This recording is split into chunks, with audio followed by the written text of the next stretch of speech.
Hi, a very good evening, everyone. So, in today's live session, we'll discuss the topic how to manage stress.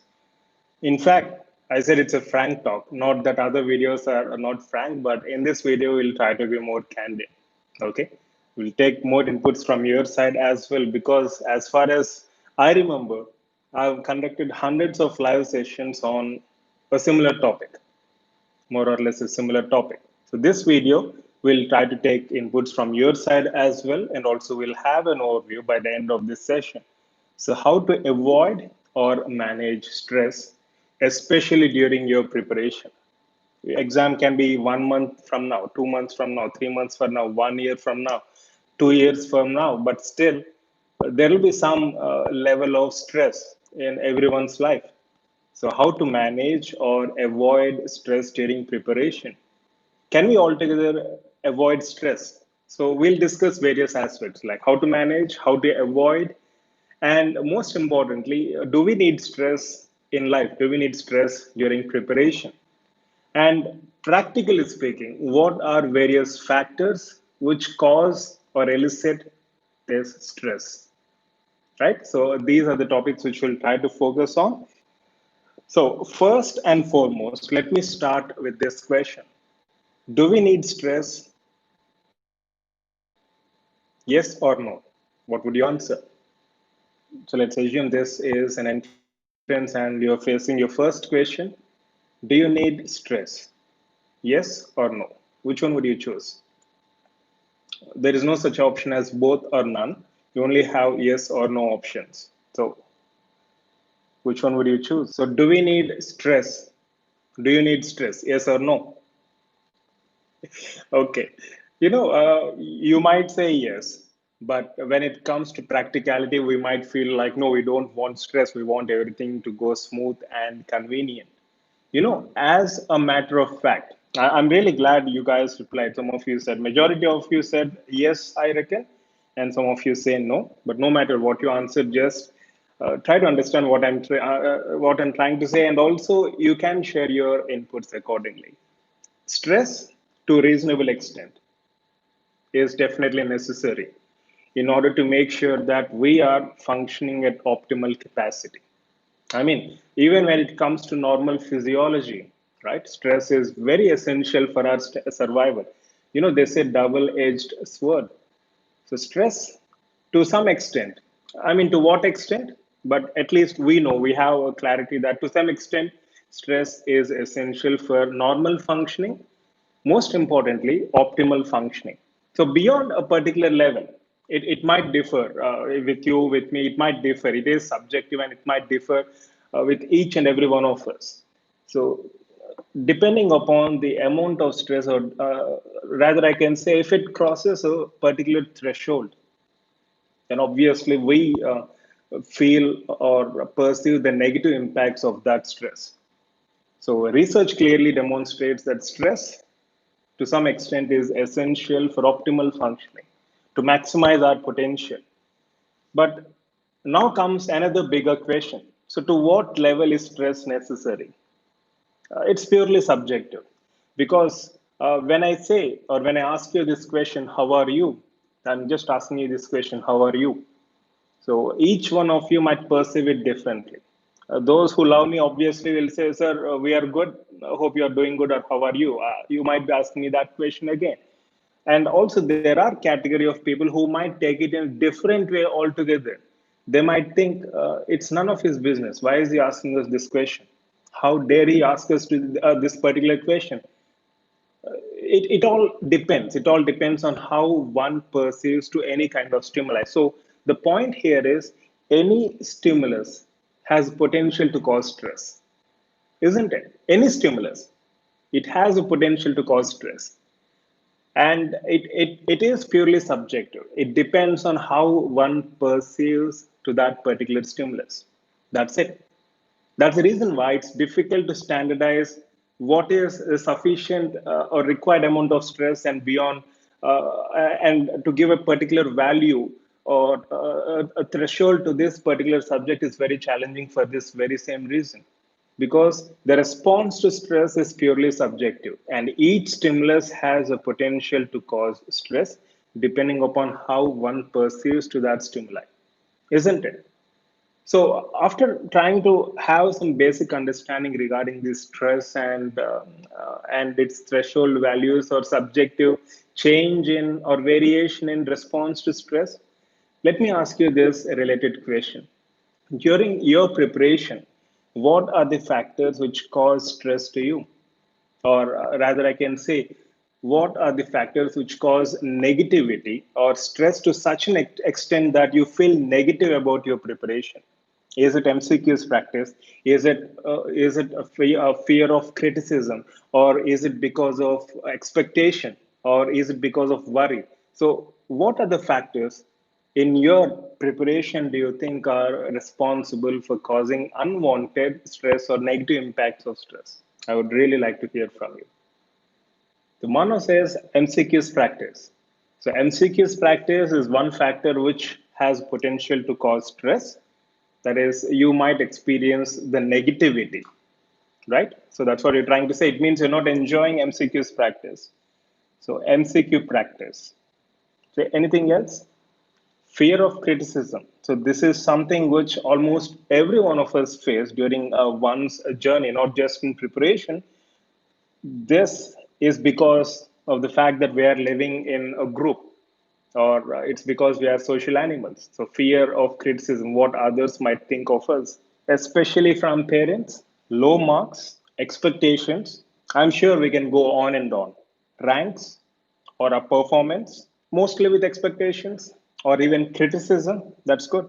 In fact, in my notes, I've just put all the headings without entering the factors because, as I said, almost in any video or every video, I'll be sharing several inputs related to how to manage this stress and all. But this video, it's purely about taking inputs from your side and then trying to deal with the same. We'll go one by one. Yeah, marks in grand test, marks in clinical or case based questions. I do completely agree. Or lagging behind from set target. Okay. First and foremost, fear of criticism. So, in fact, this is, as I said, this is one such factor which has a drastic impact on our stress levels to such an extent that we might even feel like giving up. In fact, I've been getting several mails in regard to this. Yes, students are saying that we are having this fear of criticism, expectation from others. So, this fear of criticism can be overcome when you realize the fact that your preparation is your preparation. That's purely your business. What others perceive or how others perceive is completely none of your business. Even if it comes to your parents, even if it comes to your loved ones, friends, or family, because as I said, frank talk, let me tell you something very frankly. No matter how much you try, no matter how hard you try to impress others, to satisfy their expectations, including your parents' expectations, I'm telling you very frankly, no matter how much hard you try, there is no end point to it. You can never satisfy the other person 100%. It all depends. 100%, not for sure. So, when practically speaking, you're not able to satisfy the other person, then what's the point in doing it? Because no matter how much you do, there is always a lag or there is always a sort of complaint from other side. And if you keenly observe, if you just close your eyes and ask yourself this question like, why exactly am I preparing now? I mean, what the hell am I trying to accomplish here? Why should I do post graduation or why should I pursue my career in dentistry? If you ask yourself this question, I'm asking you to close your eyes so that you can stay least distracted possible. So if you close your eyes, ask yourself these questions, straightforward questions, then you'll get all the answers for sure. In fact, you'll realize that you are here in this life not to impress someone else. You're here to just take care of yourself. That might sound very selfish, but that's the reality. Because if you go behind trying to satisfy others, that never happens. Even if you try to satisfy one, you'll be emotionally dependent, which will ruin your relationship with them 100%. Take my word. And you are going to become emotionally weak, which is very, very dangerous for you, not for the other person. So when you're trying to satisfy others, it's a very bad sign. And frankly speaking, you're doing things in your life for your benefit. It might sound selfish, but that's how life is, that's how reality is. And practically speaking, if you take care of yourself, that is your thoughts and your actions, you're in fact doing more good than harm in this society for that matter. So if everyone takes care of their own business, right? If everyone is really not worried about what others might think, expect, or perceive, we'll have a wonderful society for sure. It's only because of these expectations, because of these links, because of this fear of criticism, expectations, and all.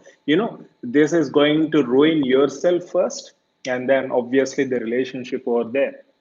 So, if you carefully observe, if you close your eyes, ask yourself these questions, you might say, even I used to believe that I'm doing this for my parents, I'm doing this for my loved one, I'm doing this for that, I'm doing this for the sake of this. But frankly speaking, if you sit down, without any distractions, just sit down, gently close your eyes, and ask yourself this question: why are you doing what you're doing now?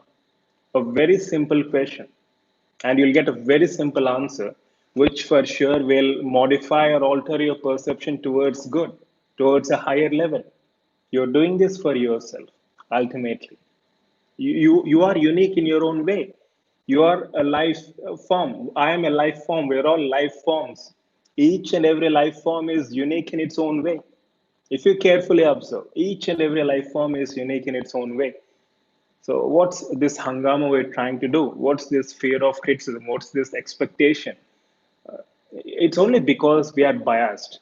It's only because we are biased, and usually we see parents. I'm not trying to criticize anyone, but things which parents couldn't accomplish, they wish to accomplish through their offsprings, which is very unfortunate, right? Especially in our culture, I've seen most of the parents trying to fulfill their expectations through their children or offsprings, in turn creating a lot of unwanted stress, the ground reality.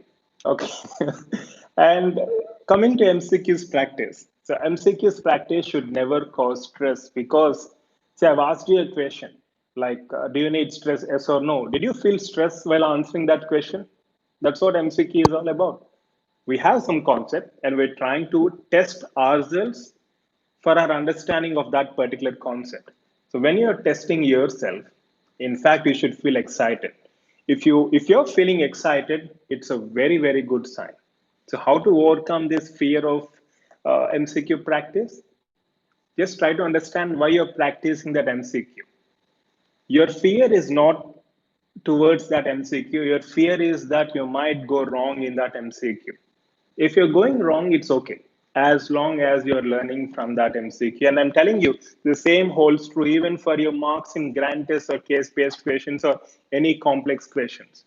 As long as you're learning from that particular MCQ, you have nothing to worry about. Because you might say this is easy to speak rather than to practice, but let me tell you the practical relevance of this particular advice. If you're learning from each and every MCQ, you're going to learn and you're going to maintain that momentum. If you're worried about the output of that particular MCQ, that whether you might go right or wrong, if you have that fear, it will simply stop your cycle of preparation, and that adds a lot of negativity to your preparation, which will ultimately not sustain that particular phase. You'll feel like giving up. So the only way forward is to make sure that whether you're right or wrong, see, we have this problem that we should know everything. Frankly speaking, we don't know many things. I don't know many things. I've cracked the entrance, I completed masters, I have 4 years or 5 years of experience and it's counting. I still don't know many things. I mean, what's wrong in admitting that I don't know if you don't know something? Again, here comes fear of criticism. Let others criticize. Even students, when they ask me queries or doubts, I do refer, even till today. Even now, I refer. I have to refer. How can I know everything? If someone says they know everything, it's okay, very good, congratulations. But as a matter of fact, science is ever evolving. There are many things which we are coming across on a greater level, newer level on day-to-day basis. So it's because of this fear of criticism again. So this is all linked up if you carefully observe. So MCQ's practice, it's not your fear towards MCQ, right? If you carefully observe, it's your fear that you might go wrong. It's okay if we go wrong, we don't know everything. But what really matters is, are we learning from that particular experience? If yes, it's a very good thing. Just proceed, and you have nothing to worry about. Take my word, right? So I know in the name of frank talk, I'm giving you so many suggestions, but I'm sure they're helpful. And if you think any of this suggestion is not practically viable, you're more than welcome to challenge that in the comment section. I'll not take it otherwise, I promise. Okay? Yeah. And also I've noted down about low marks. Again, this low marks, so low marks, you might have that fear or stress because, again, fear of criticism and all, fear of expectation, or frankly, you might feel like I'm learning so much, why am I still getting low marks? If that's causing stress, let me tell you one thing very frankly. What's the reason behind that low marks? Is it because you have no idea about that concept? Or is it because of your expectation, over expectation? Or is it because like you just want every MCQ to be answered? You want yourself to answer every MCQ in a correct manner, even without understanding the concept? If you're having those kind of expectations, obviously you cannot really sustain your preparation. Low marks is fine, but low marks is an opportunity to improve your score. I mean, if you're getting 100 out of 100, 240 out of 240, or 960 out of 960, whatever the total marks or percentage is, there is really no fun or kick in your there will not be any fun or kick in your preparation. Take my word. It's okay to get low marks, but are we putting the efforts towards improving? That really matters again. So, low marks, I understand your concern, but are you learning from that experience? Are you making notes? Are you repeatedly revising? Or are we simply pointing our fingers and then complaining all the time? That's what really matters at the end of the day again. Yeah. So, and then anything else? So, any other factors? Yeah. Mostly with expectations. Yeah, completion of subject in intended time. So that's another important factor which is relevant for you, which might cause tremendous levels or bouts of stress, hampering your preparation. So why are you not able to complete a subject in intended time? Again, let me tell you very frankly, if 4 years or 4 plus 1 year, that is 5 years of BDS curriculum or time period is not sufficient for you to complete all subjects, entire syllabus, how do you expect yourself to complete all the subjects in a matter of few months, in a matter of 1 year? So, my question is, are you planning in a practically relevant manner? Or are you just trying to blindly accomplish certain things without putting much thought into your plan of action? That's what really matters. So, the objective here is to complete as much as possible in the given amount of time. And this can be further amplified by allotting more qualitative time towards preparation. Having said that, even if you're putting consistent efforts, even if you are working hard 24 by 7, even if you believe in yourself, doesn't mean you'll complete 100% of a particular subject. I've given you these examples a number of times. Even, see, let's suppose I've given you dental materials. Do you think you can complete the entire syllabus in 1 month? Okay, let's suppose I give you 1 year. Do you think you can complete entire syllabus dental materials in 1 year? Sure. I'm really going to conduct a test. Or let's suppose I give you 10 years. Do you think you can complete entire syllabus? These sciences are ever evolving. There are so many things that are happening. Just look into PubMed index journals. You see hundreds and hundreds of articles piling up, so much data coming in. So you're talking about completion of syllabus. That should never be the objective. If that's the objective, you will ultimately face the wrath of your own expectation. Take my word. So, whatever you plan, be practical. And whatever you complete, try to be perfect in the same. That's what ultimately matters. Because if you make a mistake in a question which you have no idea, that's absolutely fine. That's absolutely fine. I'm telling you very boldly. Even if you make a mistake in a question which you have no idea, that's absolutely fine. But if you make a mistake in a question which you're already familiar with, that's a blunder. Rather, you can say that's a crime. I hope you got my point. So, whatever topics you have studied so far, if you're attending this upcoming exam, make sure you're perfect or you're trying to achieve perfection in the same. It's not about completing the 100% of the entirety of syllabus. It's about achieving perfection, whatever you do, because with this, you'll gain more confidence, with which you can ultimately perform better in the exam, on the day of exam. Yeah. And also, let me go through some of your comments, which I think I missed. Akash, it's just that they don't want the children to go through all the struggle which they had to face, but they don't see how it's actually stressing their children. That's a very well laid out point, Akash. It's true. The intentions are very good. The intentions are very good. But sometimes, unfortunately, even if our intentions are good, it doesn't mean that it turns out to be good practically, as in this case. That's a very well said point. Our intentions might be good, but when it comes to practicality, it might be doing more harm than good. So that is something which we should all think about. Yeah, yeah, definitely. The parents' intentions are always good. They want us to be good. They want us to be in a better position. There is no doubt in it. But unfortunately, you see, even in my case, I'm telling you very frankly, even during my plus two, high school, and all, I was under tremendous amount of stress as like everyone else, tremendous amount of stress. Marks, you should score high marks. You should get, you should enter into medical school.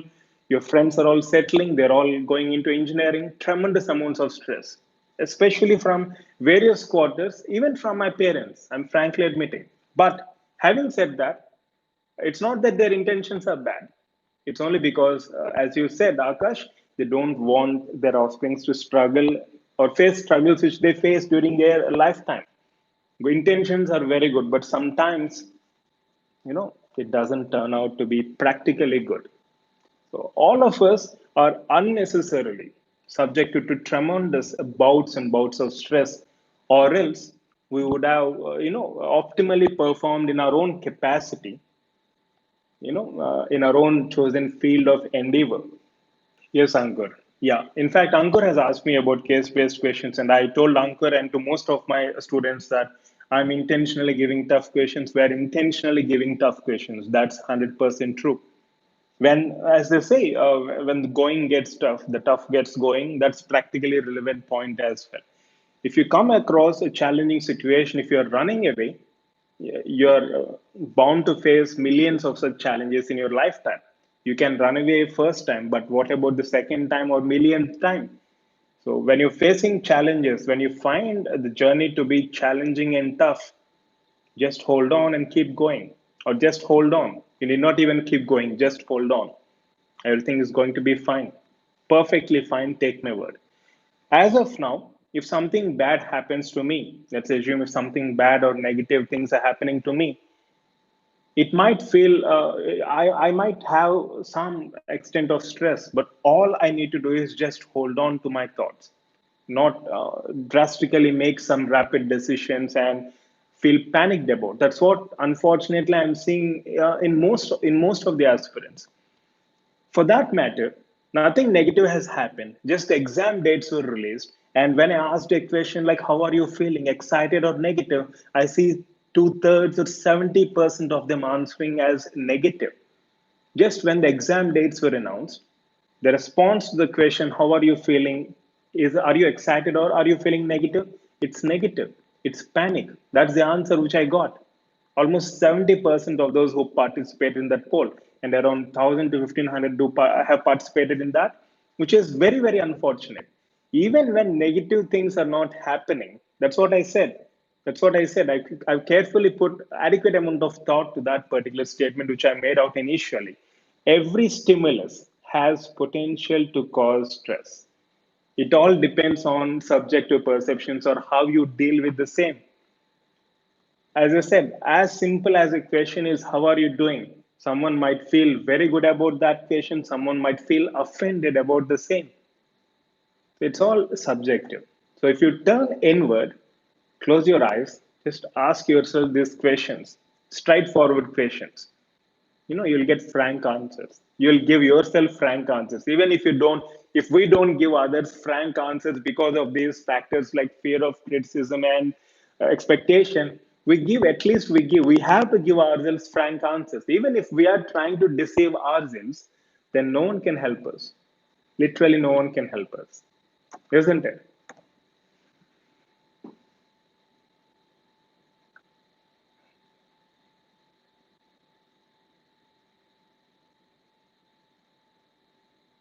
Yeah.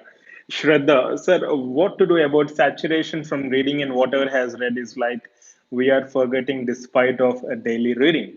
First and foremost, Shraddha, let me clarify the later aspect of the question. Of your question, you say you're forgetting despite daily reading. And frankly speaking, in frank talk, your brain has tremendous amount of potential. In fact, we discussed the statistics as well. Even if you store terabytes and terabytes of data, right, you'll still have so much of unused space in your brain, in human brain. So it's not about forgetting. It's not the issue with forgetting, it's the issue with recollection. So whatever you study is there inside. You will have conscious learning, you'll have unconscious learning. According to neuroscientist David Engelman, even there is unconscious learning. Unconscious learning patterns do happen all the time. So even if you consciously learn or unconsciously learn or whatever the learning is, if it is entering or going into your brain through various stimuli, you know it's going to be there in your mind without any doubt. But the challenge here is recollection. Are you able to recollect? So you can, in fact, recollect anything which you have studied through certain proved measures or methodologies, like making notes, active participation, repeated revisions, and utilizing qualitative time when your mind is fresh and when you have optimal capacity.